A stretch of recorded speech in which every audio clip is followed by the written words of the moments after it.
Hello, কেমন আছো তোমরা সবাই? চলে এসেছি নতুন আরও একটি ব্লগ নিয়ে। দেখো, মঙ্গলবার দিন ছিল বিপত্তারিণী পুজো, আর আমি এই 2-3 বছর ধরে মায়ের সাথে যাই বিপত্তারিণী পুজো দিতে গঙ্গায়। তো সেই কারণেই সকাল সকাল উঠে রেডি হয়ে গেলাম। প্রতিবার ভোরবেলা বেরিয়ে যাই, আর এইবার একটু বেলা করেই যাচ্ছি। দেখো, সব জোগাড় করে নিয়েছি, মানে ফল ফুল মিষ্টি সব নিয়ে বাইরে বেরিয়ে পড়েছি। এবার হচ্ছে আমাদেরকে শ্যামনগর বাস স্ট্যান্ড থেকে বাসে উঠতে হবে। বাস একদমই পাওয়া যাচ্ছিল না, আর প্রচণ্ড ভিড় ছিল বাসগুলোতে। ভিড় বাসে তো আমি উঠতে পারবো না, আর তার মধ্যে হয়েছে একটা কাণ্ড। প্রতিবার আমি আমার ব্যাগটা কিছু নিয়ে কোথাও ঘুরতে গেলে তাতে থাকে কালো প্লাস্টিক, কিন্তু আমার খেয়াল নেই যে এইবার ব্যাগ নিচ্ছি না, যেহেতু গঙ্গা স্নান করতে যাচ্ছি। অত থরে থরে ব্যাগ নিয়ে গেলে অসুবিধা হয় রাখা ঠাকার, তো অনেক ভিড় থাকে না আজকের দিনে। আর আমি কালো প্লাস্টিক নিতেই ভুলে গেছি, সেই কারণে আমার খুব ভয় হচ্ছিলো যে বাসে আমার শরীর খারাপ করলে বমি পেলে কী হবে। কিন্তু পেয়েছিল একটু একটু, কিন্তু কন্ট্রোল করেছি। তারপরে আর কি বাস থেকে নেমে অটো করে চলে যাচ্ছে এখন গঙ্গার ঘাট। রাস্তায় দেখতে পেলাম একটা মন্দিরে কি ভিড়, পুজো হচ্ছে। আর তারপরে অটো থেকে নেমে আমরা নিয়ে নিচ্ছি মিষ্টি। এই দোকানের মিষ্টি নাকি খুব বিখ্যাত। আমার মা বললো এই মিষ্টি নাকি খেতে খুব ভালো হয়। আমি তো মিষ্টি খাই না, আমি টেস্টও জানি না কার দোকানের ভালো বা কিছু। তো নেওয়া নিয়ে কথা, পুজো দিতে হবে তাই। আর এই গঙ্গার এই সাইডটাতে কি সুন্দর পুরোনো দিনের বাড়ি ঘর, অনেক কিছু দেখা যায়। মানে এটা হচ্ছে গঙ্গার আইরিতলা যে ঘাটটা হয়, সেইখানেই আমরা পুজো দিতে আসি। অন্য অন্য গঙ্গাতেও পুজো হয়, সেখানেও যাওয়া যায়, কিন্তু এখানেই আমরা আসি। তো এইখানে আগে আগে চলে এসেছি। আগে আগে বলতে যখন জোয়ার থাকে তখনই বেশিরভাগ লোক স্নান করার চেষ্টা করে গঙ্গায়, কিন্তু আমরা ভাটার টাইমেই এসেছি। জোয়ার বলতে গেলে তো সকালে একবার দেয়, আর দুপুরে 12টার পর একবার দেয়, কিন্তু সকালে তো আসিনি এইবার। আর সকালে কি তুমি 8টা 9টা 10টায় এলেও তুমি একটু জলটা পরিষ্কার পাবে, কিন্তু এই টাইমে পুরো কাদা জল সব নেমে যায়। তো যাই হোক, তাই ভাবলাম আগে সব কেনাকাটা করে নি। মা আবারও বিপত্তারিণীর পুজো দেওয়ার জন্যে মিষ্টি কিনছে, আর ওদিকে টাকা কিনে নিল ওদের কাছে, মোম ধূপকাঠি নিয়ে নিল। আর এখানেও মিষ্টি বিক্রি হয়, এমনকি যে 13টা ফল দিতে হয় আমরা বাড়ি থেকে নিয়ে আসি। চাইলেই কিন্তু মানুষ এখান থেকে পিস পিস করা ফল কিনে নিতে পারে।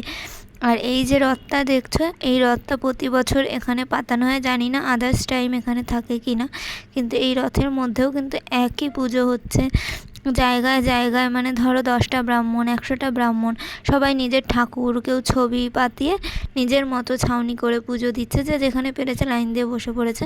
বলতে পারো এটাও একটা ব্যবসার মতনই, মানে তারা লাইন দিয়ে অনেক জায়গায় ঠাকুর পেতে এক একজন নিজের নিজের মতো করে পুজো দিচ্ছে, এবং মানুষজন তাদেরকে ফল ফলালি দক্ষিণা সব যে দিচ্ছে সেটা তাদের উপার্জন। আর তারপরে অনেকেই এখানে দোকান পাতিয়েছে, মানে তাগা বিক্রি করছে, ফল বিক্রি করছে, ফুল মিষ্টি, যে যেরকমভাবে পারছে এই সময়টা এখানে দোকানপাট দিয়েছে। আর কিছুদিন পর তারকেশ্বর যাওয়া হবে, তখনও এখানে দোকান বসবে, আমি মায়ের থেকে এগুলো শুনলাম আর কি। আর দেখো, গঙ্গার মাটি বিক্রি হচ্ছে। আর এই জাম্বো সাইজের আম তোমরা কখনো দেখেছো? একটা বড় পেঁপের সাইজের। তো যাই হোক, বলছিল 1 কিলো 50 টাকা। তো দেখে আমরা চলে এলাম। আর এখানে দেখো, বললাম না তারকেশ্বর যাওয়া হবে কিছুদিন পর, তার জন্য দোকানপাট পাঠানো হচ্ছে। আর আমরা যেহেতু এসেছিলাম ভাটার টাইমে, তাই আমরা ভাবলাম আশেপাশটা একটু ঘুরেই দেখি। অন্যান্য টাইমে এসে আর ঘোরা হয় না, পুজো দিয়ে চলে যাই। তো হাঁটতে হাঁটতে এসে পৌঁছালাম ভূতনাথের সামনে। যেই ভূতনাথের নাম আমি এতদিন শুনে এসেছি, লোকেরা আসে পুজো দেয়, আমি তো কখনো আসিনি। তো মা বললো চল ভিতরে দেখিয়ে নিয়ে আসি। এসেছি যখন দেখেই যা, এর পরে না হয় আবার একদিন আসবো, পুজো টুজো দেবো, ভালো করে ঘুরে যাব। তো তাই নর্মালি আমরা দেখার জন্য ভিতরে ঢুকলাম। দেখলাম আজকে বিপত্তারিণী পুজোর দিনেও কিন্তু এখানে প্রচণ্ড ভিড়। আর এমন কোনো কথা নেই যে বিপত্তারিণী পুজো বলে যে ওই পুজোটা দিলে এটা দেওয়া যাবে না, ওরকম কোনো ব্যাপার না।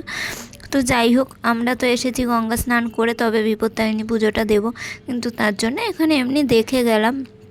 আর ওখানে দেখলে নন্দী মহারাজের ওখানে সবাই কানে কানে নিজের উইশ বলছিল যাতে পূরণ হয়ে যায়। আর এখানেই মেন ঠাকুরটা, আমি জানতামই না, আমি ভেবেছিলাম বড় শিবলিঙ্গ টিঙ্গ থাকবে, কিন্তু যাই হোক এখানেই সবাই পুজো দিচ্ছিল, আমিও একটু নমস্কার করে নিলাম।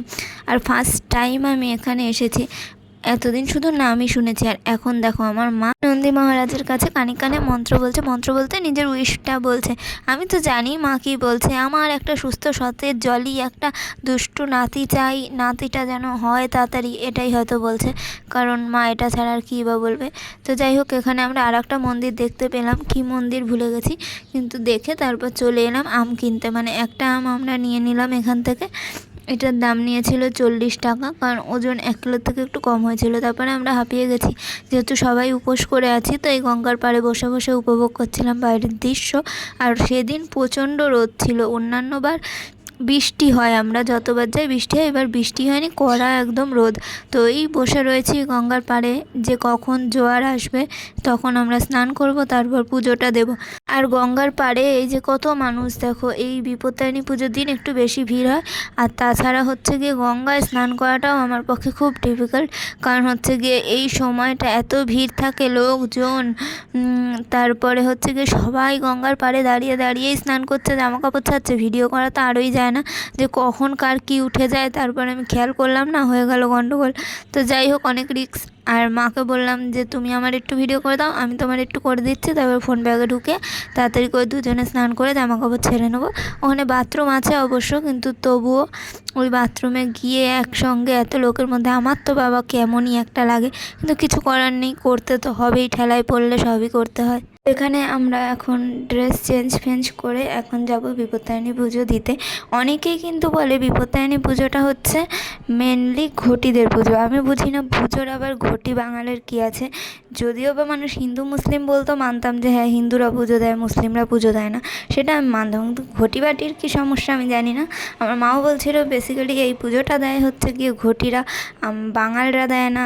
তো আমি তাই ভাবছিলাম কি জানি, এইসব তো শুনিনি। অবশ্য আমরা বাঙাল, তারপরে মানে আমার বাবার বাড়ির সবাই বাঙাল, তো সেখানে আমরা পুজোটা দেই না, কিন্তু কেউ টাকা দিলে বা কেউ পুজো দিতে গেলে অনেক সময় রিয়ার মা ওরা কী করে, তাদের টাকা দিয়ে দেয় যে আমার নামে একটু পুজো দিয়ে দিও, এইটুকুই, তার বেশি কিছু কখনো দেখিনি। মায়ের সাথে এই 2-3 বছর ধরে আমি যাচ্ছি গঙ্গায় পুজো দিতে। তো যাই হোক, আমরা স্নান সেরে চলে এলাম এবার পুজো দিতে। অনেক লোক লাইন দিয়ে থাকে পুজো দেওয়ার জন্যে, পুজো করানোর জন্যে, কিন্তু আমরা যেখানটা ফাঁকা পেয়েছি সেখানটাই বসে পড়লাম, কারণ ঠাকুর সব একই, যে যেরকমভাবে পুজো দেবে সেটাই হচ্ছে তফাৎ। তো আমরা এখানে বসে পড়েছি, তাগা যা যা জিনিস এনেছি সেগুলো এখানে দিতে হবে, দিয়ে তারপর ব্রাহ্মণতে সব শান্তির জল ছিটিয়ে তারপর পুজোটা দেবে। আর আমি এই 2 বছর ধরে অঞ্জলি দিচ্ছি, 1 বছর মনে দেইনি, এমনি মায়ের সাথে দাঁড়িয়েছিলাম, যেহেতু আমি উপোস করিনি সেইবার। আর এই বছর আমি পুরো উপোস করেই গেছিলাম, কিন্তু জল খেয়ে ফেলেছিলাম, কারণ রাস্তায় বমি পেয়ে যাচ্ছিলো, তখন জল খেয়ে নিতে হয়েছিল। তো মা এখানে ধূপকাঠি মোমবাতি সব ধরিয়ে নিচ্ছে, আর ওদিকে ব্রাহ্মণ সব কিছু দেখে ঠেকে নিয়ে তারপরে পুজোটা দিচ্ছে। আর এখানে মেন পুজোটায় 13 রকমের জিনিস লাগে, মানে 13 রকমের ফল, 13টা লুচি খেতে হয়। তো যাই হোক, পুজো কমপ্লিট। আমাদের সাথে আরও একটা ফ্যামিলি পুজো দিয়েছে। তো এখানে পুজো হয়ে গেলে ব্রাহ্মণ নিজেই সবাইকে হাতে তাগা বেঁধে দেয়, আমাকেও বেঁধে দিয়েছিল, মাকেও বেঁধে দিয়েছে। তো এই যে দেখো, এটা কিন্তু একজন হিন্দু বাঙালির একদমই ইমোশন, এই লাল তাগা। আমার হাতে দেখেছো কত প্যাচ হয়েছে, কী আর হবে, সরু সরু হাত। যাই হোক, এবার আমাদেরকে বাড়ি গিয়ে অনেক কিছু রান্নাবান্না করতে হবে, লুচি টুচি। তো সেগুলো তোমাদের সাথে আস্তে আস্তে সবই শেয়ার করবো। আর তোমরা কারা কারা বিপত্তারিণী পুজো দাও বা দিলে আমাকে কমেন্ট করে জানিয়ে। ভিডিওটা ভালো লাগলে লাইক কমেন্ট করে দিও। টাটা।